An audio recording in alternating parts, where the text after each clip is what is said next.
Hey everyone, welcome to the Industry Show. I'm your host, Nitin Bajaj, and joining me today is Amit Garg. Amit, welcome on the show. Nitin, thank you so much. It's an honor to be here. It's great to have you here. Let's start with the big question. Who is Amit? Many things, but for the conversation today, I'm a co-founder, managing partner of Tau Ventures. We're an early stage VC fund in the heart of Silicon Valley. We are managing just shy of 100 million. We focus on AI applied to healthcare and enterprise. Love that. And you went a little heavy on the professional side. We love to get a sense for the personal side, but I'm sure over the next few minutes we'll get to unlock that side also. Tell us why Tau Ventures. You could have done many different things. You have an amazing background and lots of experiences. Why start a fund and why do it now? Thanks for the kind words, Nitin. We started this fund just over 6 years ago. It is the output of a lot of thinking, a lot of planning, a lot of plotting. My co-founder and I used to work together at another big VC fund. That was 10 years before starting Tao. And we had been talking about doing something together and specifically doing something together around AI. We're both technical people who have started companies, who have built our careers in Silicon Valley. And we saw that AI had been surfacing up really in a big way. We saw that inflection point coming and we felt we owed it to ourselves, really to the world, to start a fund that would help capitalize on what was happening on this innovation.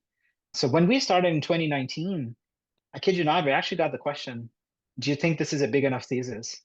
Nobody asks that anymore. And we focus specifically on AI applied to the verticals we're very familiar with. In my case, it's digital health. I built my career in it. I've been a founder in digital health. I've been an investor in digital health. I almost in a slightly different life would have become a doctor. I've studied at the intersection of life sciences and engineering. And I just think that there's so much that technology can do to make healthcare truly healthcare. What we have today is sick care globally. And in the US, we have an empire of bureaucracy, Raj. I think technology can't solve all those problems, but it can mitigate many of them and it can help ultimately better care for all of us. All of us have patients at the end of the day.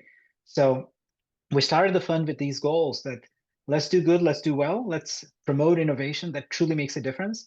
And today we have done just over 80 investments. We're three different vehicles.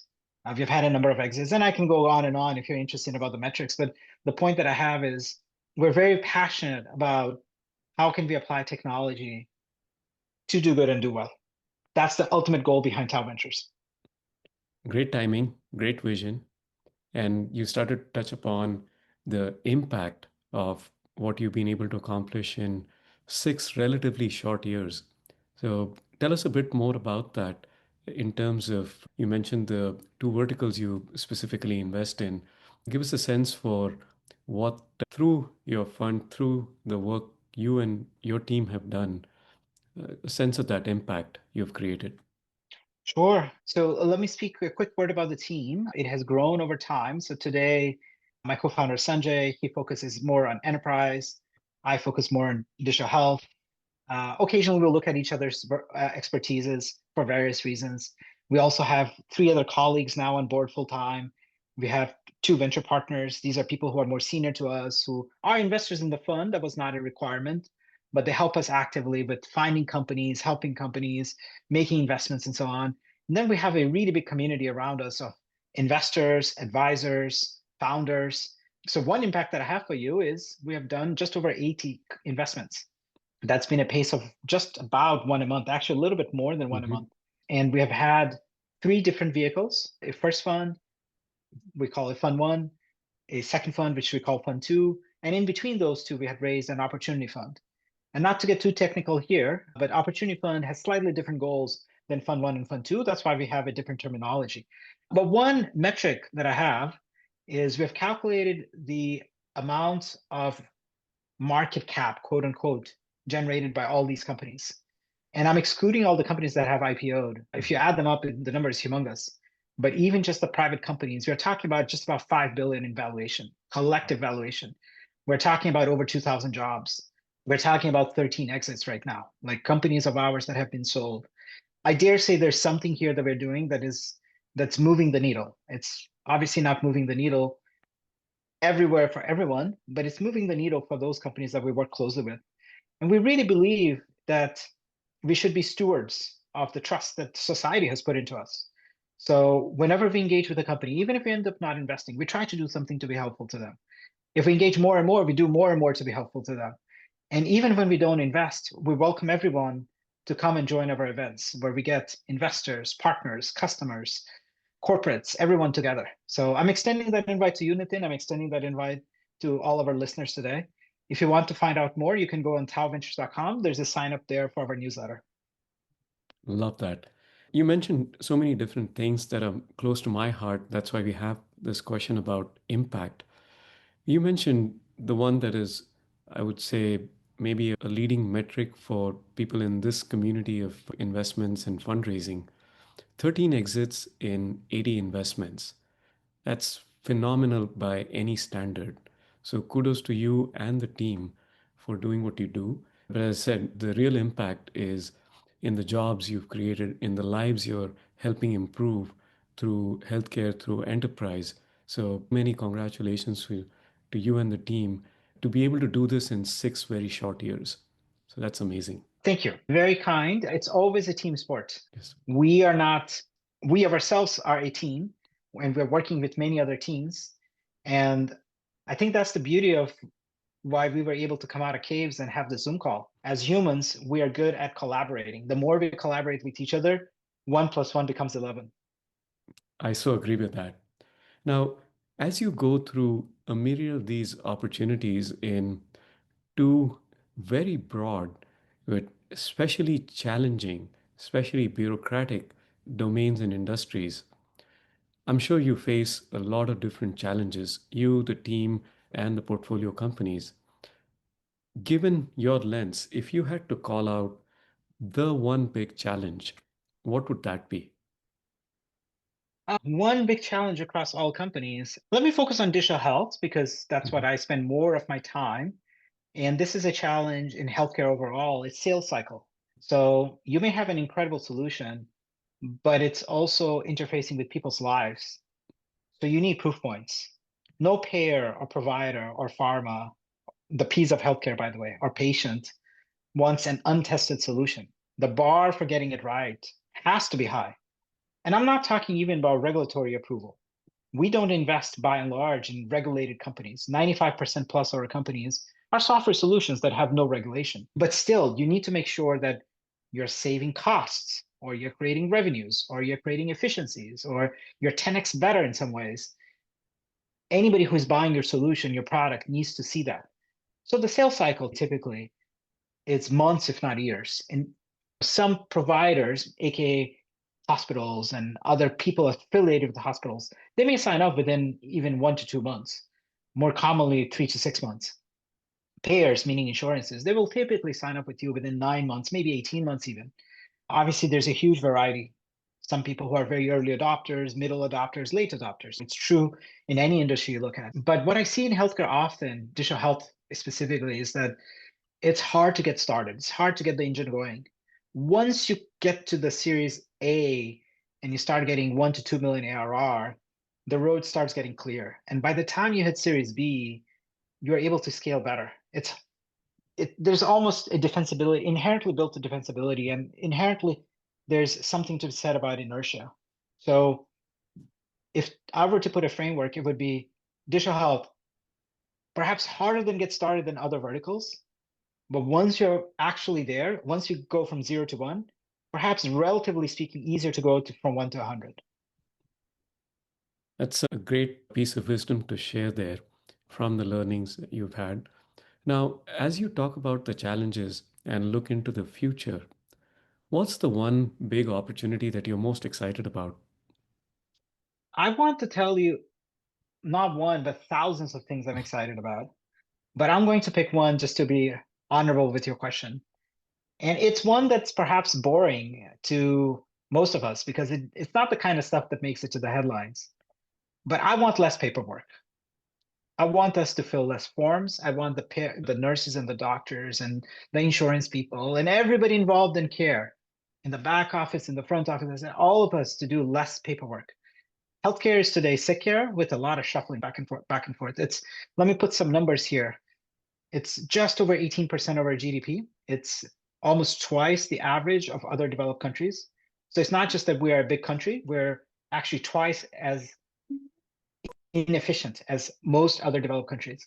And it is an industry, in the US at least, that is the worst in terms of white collar industry, in terms of inefficiencies. We have more people working in healthcare in just sending paperwork back and forth than any other industry in the country.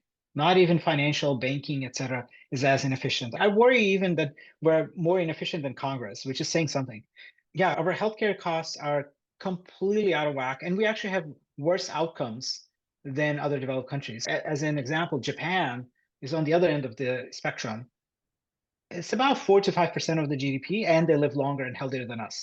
So something we're doing clearly wrong in this country. We spend more money when we shouldn't. We spend less money when we should. We spend a lot of time, energy just doing things that are not needed. So I'm excited about agentic healthcare. That's the latest term.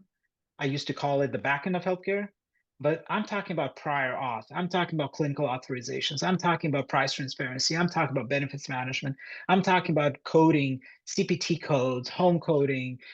I'm talking about all the things that are in many ways enterprise challenges more specific to healthcare. We have a number of companies that do this.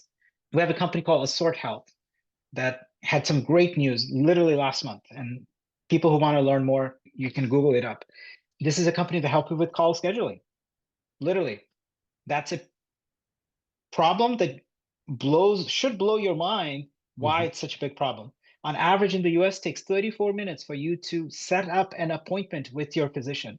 This is not to see the physician 34 minutes. This is 34 minutes in order to schedule a time to see your physician. Right? This is insane. It's absolutely insane.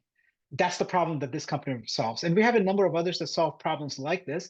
I'm really excited about the power of AI because AI, it's a very powerful tool and it can reduce the grunt work. You may not be able to eliminate it completely, but it can make things much less inefficient. You speaking about it, obviously the passion comes through, the future comes through. It is indeed, I would even call it depressing and sad, the state of affairs today.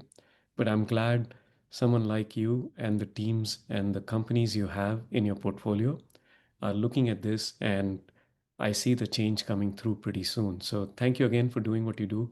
It's in many ways a thankless job, but hopefully this comes to fruition sooner than later, Uh, and we can all benefit from it. Thanks, Nathan. Very kind of you. This is not false modesty, but once again, team sports and the superstars here are the founders. The metaphor I have is uh, you need both a coach and a founder to succeed, right? To coach and a player to succeed and win the game. True. But the guy who's really sweating on the court are the founders, right? Yes, undeniably I have a role to play here. Undeniably, my role is very important. But I want to give due credit where it's due. The founders, the management, the team, the employees, they put their sweat, their tears, their toil into building and solving thankless problems with thankful solutions. Indeed, and as you rightly said, it's a team effort, and I'm sure they also get a lot from the vision, the holistic view that you get through all of the different portfolio companies and your own background and passion for this as you help them dig through the challenges and focus on the solutions that they help bring to life. Great team effort. Thank you. Yeah. Now, as we look forward into the future, I want to pause and reflect and ask you to share two moments from your life and career where one, things did not work out as you had expected, there was disappointment, failures, lessons, and another where things exceeded your own expectations and became a success beyond your imagination. Oh boy, that happens on a daily basis, Nathan. I think I like to say that the book of failures is a not even a dictionary or a Bible. It's a set of Bibles, encyclopedias that mostly only I know.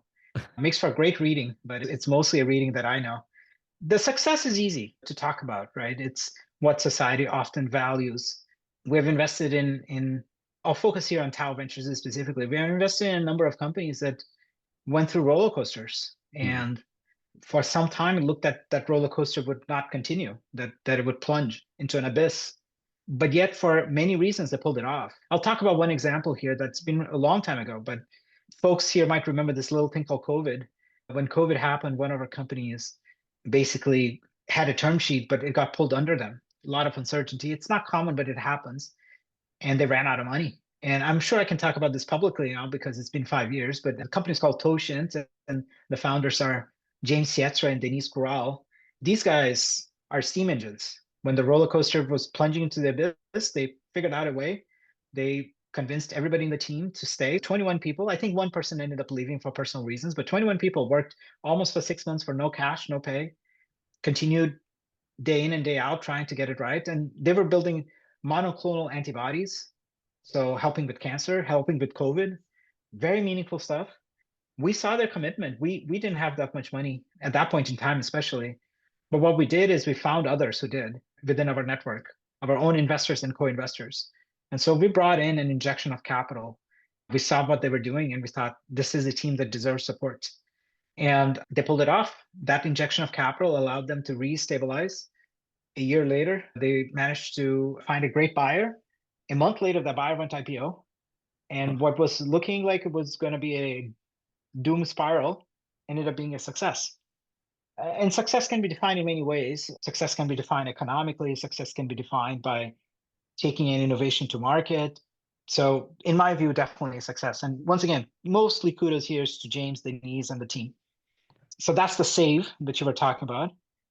In terms of the other way, something that looked like it was going to succeed really and then ended up not, I think I have to pick on myself. There's so many things that I've managed to do that based on what I knew at the time was the right call, but now looking back, it doesn't make sense. I should have taken a different decision. I'm going to pick on something more personal here, which is I what you're seeing right now is Amit 2.0. Amit 2.0 is 35 pounds lighter than Amit 1.0. And I probably added 10 years to my life. I was on the road path here to being perhaps hypertensive, diabetic, having a big belly, and so on without realizing it. I think, like most probably men in their 30s, I thought I could just eat my way, whatever, and exercise my way out of whatever. That's not true. So I realized this when I became a founder. And my co-founders and I all said, look, if you're going to build a digital health company, we should all actually be healthy of ourselves. And I was absolutely shocked to realize that me being so conscientious about health was actually by far the worst. So I took it upon myself to improve myself. And the failure that I want to point out to you is that for almost 30 years, I thought I was doing the things right. I wasn't, right? I thought that I knew how to be healthy, and I really didn't. I lacked the full wisdom, the full information even. My note to everyone is if you think you know everything, you don't, right? Like the more you know, the more you realize you don't know enough. Well, first off, thank you for being vulnerable and transparent and calling yourself out. It's not easy, but congratulations on making the switch. And as we continue this conversation over many months and years, I will dig deeper into that and I've love to written some learn. articles about this. I've been public Yeah. about it. Yeah, you can read up my articles on how to get healthy, on how not to be stupid like I was. Yeah, and I would love to share that with the community so other people can learn and be enlightened without having to make those same mistakes. So thank you for documenting those. And also on your previous point in terms of the success and its definition, I think the third kind of and the most important one to me is in the belief you have in the people that you surround yourself with. So believing in that team and continuing to invest in them, whether in monetary ways or even just in terms of the moral support, like you said, you brought others in that infuse that capital. I think that to me goes a long way, irrespective of what the material outcomes of that input was. So kudos again to you and the rest of the team for believing that these guys that had invested 6 months of their own time and effort without knowing they'll get ever paid. That's huge. To me, that's the biggest win.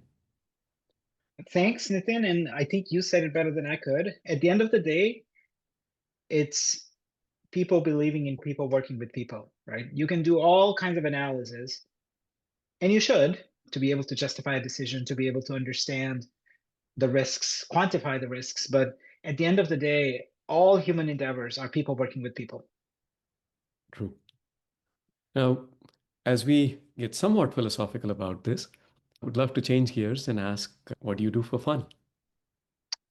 At the moment, it's taking care of a newborn. But let me leave that one to the side because it's very recent. Normally, I would say, and I still continue committed to this, it's taking care of my own health. I exercise on a daily basis, even if it's just something small. Go for a run, go for a swim, lift weights. You may argue that working out is maybe not fun, but I do consider it fun. I actually look at it as a moment to take care of myself, to relax, to meditate, to take care of these muscles and be healthy and be here for the long run, hopefully, to be able to contribute to society, to my family, to everyone. So that's one thing. And I know that this may not sound necessarily like fun, the definition of fun, but I do see it as very meaningful. I've been doing a nonprofit now for 25 years. It's a long story, but the short of it is I took a backpack and I went into rural India, middle of nowhere. It's not where I'm from. I grew up in Brazil, but I continued that work once coming back to the US. And long story once again, we have crowdfunded and built a hospital. I don't spend that much time on the project at this point. It doesn't need me as much, but I still stay engaged alongside four others. We're a team of five. And that brings me a lot of meaning to all my endeavors and helps me inform what I do professionally. It's called Hospital for Hope for anybody who wants to learn more, hospitalforhope.org. And then the third thing I would do for fun is all the usuals, right? Watch Netflix, hang out with friends, family, obviously, family and friends, eat well, et cetera, et cetera. Those are the usuals. Well, congratulations Very again. ordinary things. Yeah, and it's the ordinary is what makes it fun, right? It doesn't have to be super exclusive, stressful as to what new exciting thing I'm going to come up with. So there's a beauty in the simplicity of it. And first off, congratulations again. Being a parent is, as we discussed, the most painful and joyful things at the same time. So love that you're going through the motions of lack of sleep and all the fun stuff that comes along. Yep to all of that. And my definition of having fun is in the gym, getting the sweat out and just spending time on yourself. So I think we have a shared perspective on that. Now, as you think through a lot of these things, life in general, purpose, mission, teamwork, are there books and podcasts that influence you? And if so, is there one you would like to share and recommend? There's this podcast called The Industry Show. Maybe you've heard of it. Probably The not. Yeah, probably not. No, And you I have one do. yourself. Fair enough. You should check out that episode from this Tao Ventures guy on the Industry podcast. It's very meta. I'm promoting it on the podcast. No, but Nitin, to your point, I think there's so much information out there at this point. That's an explosion of knowledge. There's many ways of gaining that knowledge. Some people like podcasts, some people like reading, some people like snippets, some people like memes. I think many different paths work. There's not one single path that's better. For me, it's what really works is reading. I enjoy reading books because then you can go deeper into a particular topic. And if it's something that's more current, then obviously you read shorter blogs or articles that are more updated more frequently. But I may not be reading just right now as much because newborn, but in general, I try to read, I say, I don't know, like 50 books a year, something like that, on average, one a week. And I'll pick up on topics that interest me. So something about venture capital and startups or digital health or fitness or healthcare and occasionally obviously different things also. I just finished the last book I finished was called The Empire of AI, which Mhm. is the journey of ChatGPT and OpenAI and really phenomenally written. So I'm not recommending any one specific book, but I'm recommending if you do like to read, maybe also have a goal, right? I'm going to read X by Y, right? Could be a book a week or could be a book a month, whatever works for you. I'm not proselytizing here that you should have this one specific goal, but I think having a goal keeps you honest. I So agree. my goal is on average, I'm not saying every week I read, but on average, right? There's weeks during a break, a winter break, where I will read two or three books in a week. And there will be 2 or 3 weeks I won't read anything. Love that. Thanks for sharing. Now, on to my favorite part of the show. Amit, I would love for you to share your one line life lessons with us. Oh boy, I'm too young to give life lessons, Nitin. I hope I'm too young. I think the older I get, the more I realize that there's more to be learned, what we were alluding to before. So it's just be open-minded.